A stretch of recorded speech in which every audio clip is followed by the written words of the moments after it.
I torsdags der holdt vi elevrådsmøde, og der er lige nogle ting, vi gerne vil fortælle om, hvad vi har snakket om. Og det er blandt andet noget nyt fra Katja og Nadia, som er elevrådsformænd, hvor Katja hun har været til et bestyrelsesmøde, hvor de har snakket lidt om, at de vil udvikle en sundhedsordning. Og så angående det, vi snakkede om konsekvenser ved sidste elevrådsmøde, det var der positiv respons fra bestyrelsen ved, så det er vi glade for.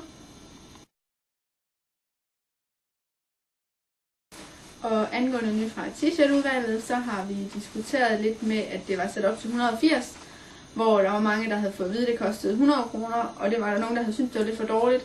Så der er blevet ringet til dem igen, og så har vi så fået handlet det ned på 150 kroner, og det bliver så det, der er det endelige. Der er også noget nyt fra festudvalget, og det er, at næste elevfest, den bliver holdt på et diskotek i Ejstrupholm den 6. marts, og at der vil blive arrangeret med, at der kører busser fra skolen klokken 7 og klokken 8, men det er selvfølgelig noget, man selv skal betale, og så vil det også blive arrangeret, at der kører nogle busser hjem igen. Og så har vi snakket noget om skoleårets afslutning, og har snakket noget om noget blå bog. Og det står lidt mellem en blå bog eller en mini-DVD, som den her, de lavede sidste år. Der består i, at hver mentorhold laver et afsnit til DVD'en, hvor de selv bestemmer, hvad der skal være på. Og det er vi egentlig mest for, at det kommer, men det er noget, der skal diskuteres på hvert mentorhold, hvad man synes om meningerne til det, og så vil vi så tage stilling til i næste elevrådsmøde, hvad det bliver, efter hvilke meninger der er.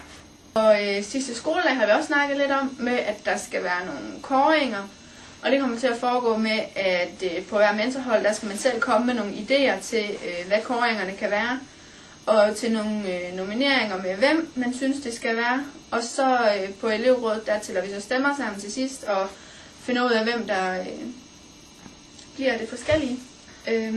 Men der er selvfølgelig lang tid til sidste skoledag nu, så I har god tid til at finde ud af nogle ting, og vi vil komme nærmere ind på noget planlægning ved nogle flere møder, når vi har haft det.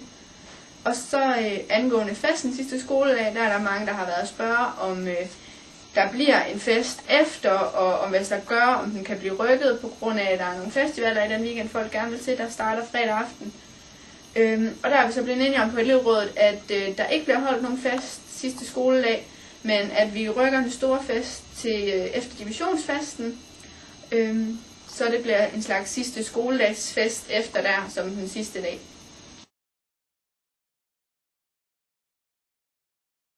Og så har vi så 2 punkter under det debatpunkt, vi skal have diskuteret i mentorholdene.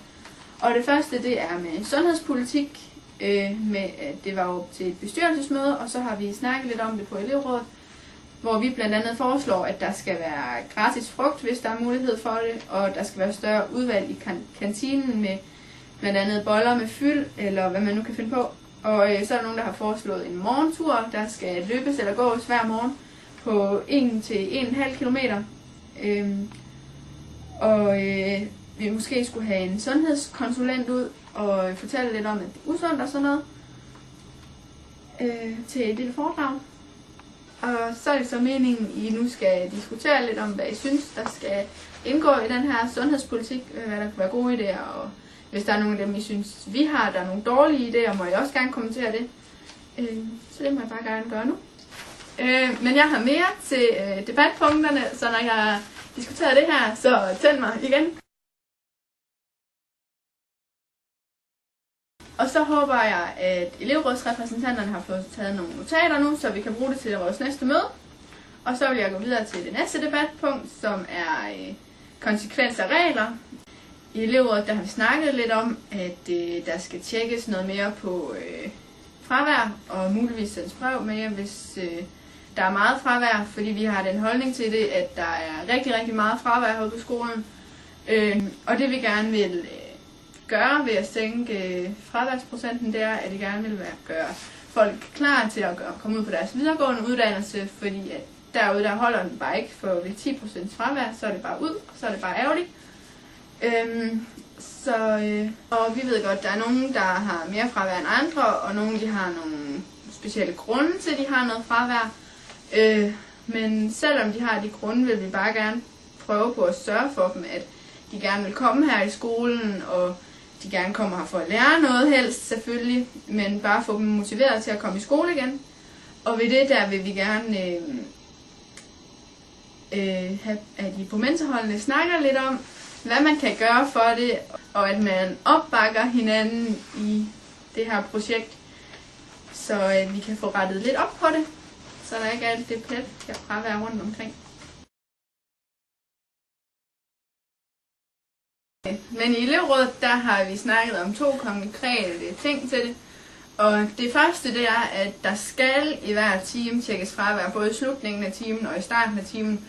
Og så for eksempel i en periode fra 1. marts til 1. april vil vi køre, at der bliver sendt et brev ud til sidst i måneden med, hvor meget fravær den enkelte person har haft.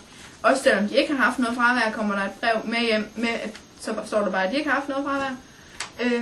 Og det har vi både sat ind til bestyrelsen og ind til ledelsen. Og det vil vi egentlig gerne høre, hvad jeres mening det er om. Så det skal I diskutere nu. Og det skal I diskutere, om det vil hjælpe, og om det virker. Fordi det vil vi meget gerne vide, om det er noget, I vil være glade for. Eller for det er klart, at vi gerne vil hjælpe elever, der har meget fravær med at få mindre fravær. Helst ingen fravær, fordi vi prøver bare på at hjælpe. Og hvis I kommer på andre idéer, I tror, der vil virke til det her koncept, så skal I bare sige til, og så vil vi diskutere det på næste møde. Og det næste møde, det er onsdag i uge 11 i 3. time. Så vi ses!